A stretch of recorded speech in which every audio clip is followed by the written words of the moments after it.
ব্যক্তিগত ল্যাপটপ আছে আমরা চেষ্টা করবো আর কি। আচ্ছা ওরকম ব্যক্তিগত চেষ্টা করবেনই, পাশাপাশি প্রতিষ্ঠানে ফিরে যেয়ে আমাদের মেসেজটা দেবেন যে প্রতিষ্ঠান একটা প্রজেক্টর ল্যাপটপ মিনিমাম একটা আনলিমিটেড ল্যাপটপ প্রজেক্টর সংগ্রহ করবে। স্কুলের নিজস্ব অর্থায়নে ল্যাপটপ থাকতে হবে প্রতিষ্ঠানে। আইসিটি ক্লাসের জন্য ডিজিটাল ক্লাসরুম দরকার, যখন নেই ব্যক্তিগতভাবে আইসিটি সাপোর্ট দেওয়ার জন্য ল্যাপটপ এবং প্রজেক্টর প্রতিষ্ঠান আপনাদের কিনে দিবে। ওখানে থাকবে আপনারা ক্লাসরুম ব্যবহার করবেন। এই মেসেজটা আপনারা এনশিওর করবেন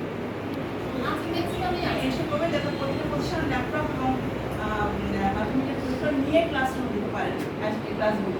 নইলে এই ক্লাস কি কোনো কাজে লাগবে? অস্ত্র ছাড়া কোনো সেনাপতির কোনো কাজ আছে? আপনাদের সে অবস্থা হবে। ল্যাপটপ প্রজেক্টর এগুলোর সাপোর্ট ছাড়া আপনি ব্যর্থ হবেন। এটা ইনশিওর করতে হবে।